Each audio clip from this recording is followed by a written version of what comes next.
Assalamualaikum warahmatullahi wabarakatuh. Saya Mimi Farwiza, mahasiswi Prodi PGMI semester 4 Unit 2, akan menjelaskan sedikit banyaknya tentang proposal saya yang berjudul Dampak Permainan Messy Play terhadap Hasil Belajar Siswa Kelas 1 MI oleh saya sendiri, Mimi Farwiza.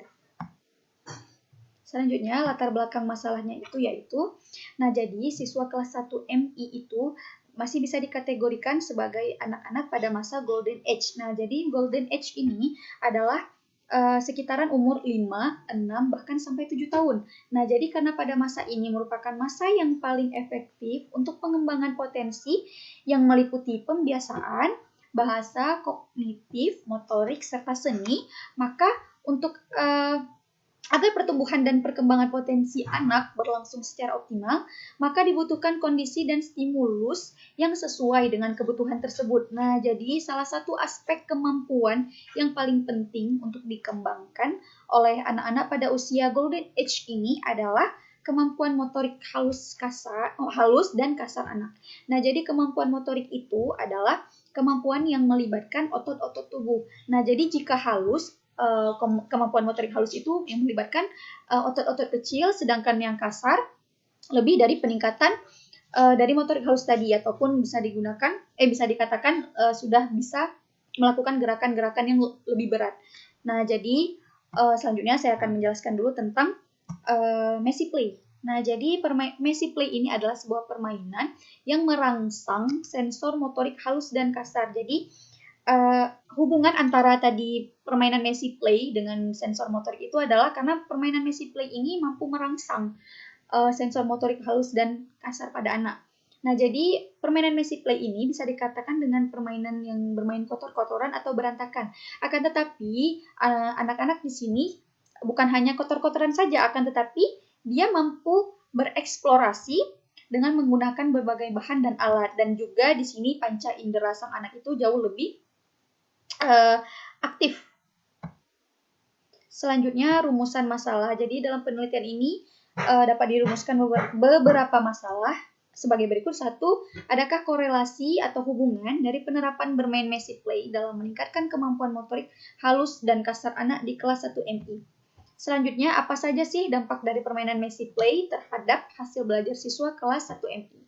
Kemudian tujuan pembelajaran antara lain: 1. Mendeskripsikan penerapan bermain Messy Play dalam meningkatkan kemampuan motorik halus dan kasar anak di kelas 1 MI. Selanjutnya, mendeskripsikan hasil penerapan bermain Messy Play dalam meningkatkan hasil belajar siswa kelas 1 MI.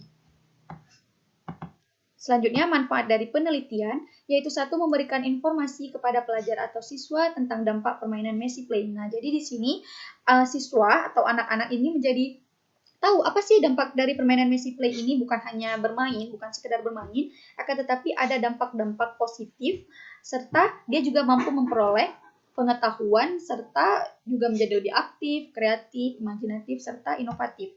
Selanjutnya, meningkatkan minat siswa dalam belajar. Jadi pada siswa kelas 1 MI ini kan lebih cenderung kepada banyak bermain ya. Jadi dengan ada permainan Messy Play ini, dia menjadi lebih minat dan menjadi lebih semangat dalam mengikuti pembelajaran tersebut. Selanjutnya, meningkatkan kreatif dan inovatif sang guru. Jadi sang guru di sini harus meningkatkan dan mampu meningkatkan kreatif dan inovatifnya, karena dialah gurulah yang mempraktekkan terlebih dahulu sebelum anak-anak meniru atau melakukan sesuatu. Jadi definisi operasionalnya antara lain keterampilan motorik sudah saya jelaskan tadi. Selanjutnya, meningkatkan. Jadi meningkatkan ini menurut KBBI adalah usaha, kegiatan, dan sebagainya. Jadi peningkatan adalah lapisan dari sesuatu yang kemudian membentuk susunan. Jadi tahap ya, ataupun dari tahap 1 menjadi tahap 2, ataupun bisa kita katakan sebagai kemajuan. Selanjutnya, mendeskripsikan. Mendeskripsikan menurut KBBI juga adalah memaparkan atau menggambarkan dengan kata-kata secara jelas dan terperinci atau menguraikan. Selanjutnya, Messy Play sudah saya jelaskan juga tadi bahwa bermain secara aktif dengan mengeksplorasi beragam bahan dan alat.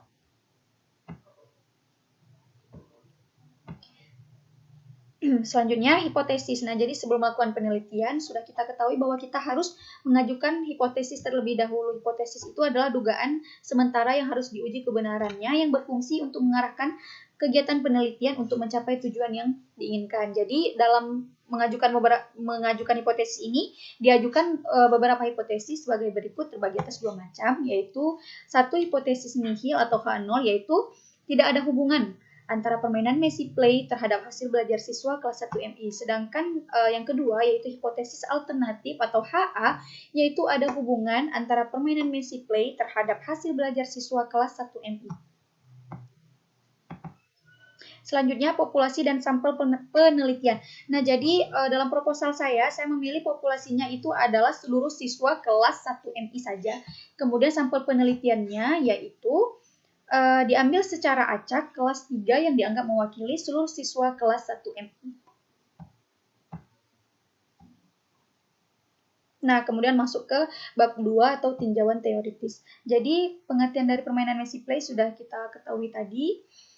Bermain secara aktif dalam mengeksplorasi bahan dan alat. Kemudian beberapa ide untuk bermain Messi Game yang dapat diterapkan oleh guru antara lain finger painting. Nah, jadi pada finger painting ini bisa bahan-bahannya itu bisa disediakan oleh guru ataupun bisa disediakan langsung oleh sang murid dari rumah. Nah, jadi finger painting ini adalah menyediakan sebuah kertas atau karton, kemudian dilengkapi dengan cat minyak. Kemudian cat minyak ini dicampur dengan air. Selanjutnya sang anak mencelupkan tangannya itu ke dalam cat minyak yang sudah dicampur dengan air tadi, kemudian ditempelkan kepada kertas karton yang telah disediakan. Selanjutnya yaitu Play-Doh atau slime. Jadi Play-Doh atau slime ini bisa juga disediakan oleh guru maupun disediakan oleh muridnya masing-masing. Jadi di sini anak-anak itu mampu membentuk sesuatu melalui pemikiran dan imajinasinya masing-masing. Nah, tentu di sini anak-anak dilatih menjadi lebih konsisten, fokus, serta menjadi lebih inovatif. Selanjutnya bermain pasir. Nah, bermain pasir ini biasanya lebih mudah diterapkan di luar ruang kelas. Jadi di situ anak-anak bisa langsung membentuk sesuatu sesuai dengan hasil pemikirannya sendiri dari pasir. Selanjutnya mencetak angka di pasir hampir sama, akan tetapi di sini anak-anak membawa cetakan cetakan angka, kemudian ditempelkan kepada pasir. Setelah itu ia mengangkat cetakan tersebut dan kemudian muncullah bentuk-bentuk angka pada pasir yang ada tadi. Selanjutnya, manfaat dari permainan Messi Play yaitu melatih motorik halus anak, yaitu koordinasi mata dan tangan. Jadi dalam membentuk sesuatu itu anak-anak menjadi lebih mengkoordinasikan mata dan tangannya dalam melakukan sesuatu. Selanjutnya melatih motorik kasar. Jadi dengan bermain Messi Play anak-anak juga akan dilatih untuk menyeimbangkan tubuh.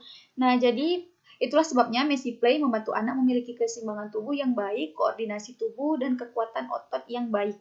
Nah, ini mempengaruhi hasil belajar sang anak tadi. Jadi dengan keseimbangan tubuh yang baik, koordinasi tubuh dan kekuatan otot yang baik, jadi hasil belajar bisa dicapai dan memuaskan. Selanjutnya melatih koordinasi mata dan tangan, sudah tadi.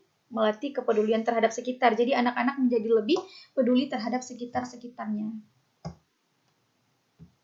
Selanjutnya saya masuk ke hasil belajar. Jadi pengertian dari hasil belajar adalah sesuatu yang dicapai oleh siswa berkat adanya usaha atau pikiran yang mana hal tersebut dinyatakan dalam bentuk penguasaan, pengetahuan, dan kecakapan dasar. Atau bisa dikatakan bahwa hasil belajar itu adalah prestasi belajar yang dimiliki oleh siswa setelah kegiatan belajar mengajar selama ini. Jadi hasil belajar itu adalah akhir dari usaha dari kegiatan belajar mengajar yang dilakukan oleh siswa selama ini. Nah, jadi faktor yang mempengaruhi hasil belajar yaitu ada faktor internal dan juga faktor eksternal. Jadi faktor internalnya itu berasal dari dalam diri siswa itu sendiri. Nah, jadi kaitan antara dampak permainan Messi Play dengan hasil belajar dalam faktor internal yaitu dengan bermain Messi Play, siswa kelas 1 MI itu kan lebih cenderung ke bermain, masa-masa bermain. Jadi dengan adanya Messi Play adalah kegiatan bermain atau permainan, jadi anak-anak menjadi lebih semangat dan juga dia menjadi lebih minat dalam mengikuti proses pembelajaran. Selain bermain di sini, anak-anak juga menjadi lebih kreatif, inovatif, dan serta aktif. Serta pembelajaran juga menjadi lebih berjalan dengan lancar. Nah, selanjutnya faktor eksternalnya itu berupa dukungan dan dorongan dari keluarga, kemudian dukungan dari guru, dan orang-orang sekitar. Nah, jadi kaitan juga antara dampak permainan Messi Play terhadap hasil belajar dari faktor yang mempengaruhi hasil belajar pada faktor eksternal adalah anak-anak tentu saja menjadi lebih minat, menjadi lebih semangat karena di sini dia sudah ada dukungan dan dorongan dari keluarga, kemudian dukungan dari gurunya. Nah, jadi di sini minat siswa itu menjadi lebih timbul karena selain dia bisa bermain game dan didukung oleh orang tua dan guru, dia juga mampu menjadi lebih kreatif, inovatif, dan tentu saja hasil belajarnya menjadi lebih memuaskan. Selanjutnya, metode penelitian, saya mengambil metode penelitian deskriptif menurut Winarno Surahmat. Jadi, penelitian deskriptif ini adalah menuturkan dan menafsirkan data yang ada. Nah, jadi seperti yang tadi sudah saya jelaskan bahwa saya menuturkan dan menafsirkan data-data yang sudah ada secara jelas dan terperinci. Selanjutnya, teknik pengumpulan datanya itu yaitu dapat dilakukan dengan library research, yaitu metode keperpustakaan, yaitu dengan sistem penelaahan sejumlah buku-buku yang berhubungan dengan masalah yang sedang diteliti. Selanjutnya itu ada field research, yaitu yang langsung terjun ke lapangan untuk mendapatkan data atau keterangan secara langsung. Jadi saya ataupun penulis proposal bisa langsung datang ke lapangan atau observasi untuk meneliti kajian masalah ini. Selanjutnya angket. Nah, jadi angket itu yaitu persiapan angket berupa kertas-kertas atau lembar-lembar. Selanjutnya penguji cobaan angket. Selanjutnya penyebaran angket. Nah, jadi dalam penyebaran angket ini, sebelum menyebar angket, penulis itu menerangkan dulu bagaimana cara-cara menjawab pada angket yang disebar. Kemudian pengumpulan angket. Biasanya pengumpulan angket ini dikumpulkan setelah 3 hari penyebaran angket. Selanjutnya itu ada wawancara. Nah, jadi wawancara ini adalah kegiatan kontak langsung atau tanya jawab langsung antara saya ataupun penulis dengan siswa dan wali kelas 1 MI. Nah, jadi di sini terjadi interaksi tanya jawab antara saya dengan siswa kelas 1 MI. Nah, jadi data-data yang diperoleh dari wawancara ini bisa dicatat dalam bentuk dokumen dan hasil dialognya itu dengan beberapa pihak tersebut sebagai bahan penganalisan yang diwawancarai. Selanjutnya dokumentasi. Nah, jadi dalam teknik pengumpulan data ini, dokumentasi, yaitu mempelajari dan menganalisa catatan atau dokumen yang dimiliki oleh lembaga atau institusi. Jadi bisa pada saat saya datang ke sekolah tersebut, maka saya melakukan dokumentasi. Jadi menurut Sanafiah Faisal juga, analisa dokumen sangat berguna dalam menambahkan pengetahuan mengenal suatu bidang studi atau menghasilkan informasi yang berguna untuk mengevaluasi dan memperbaiki praktek-praktek sosial pendidikan. Sekian dari saya, lebih dan kurang saya mohon maaf. Assalamualaikum warahmatullahi wabarakatuh.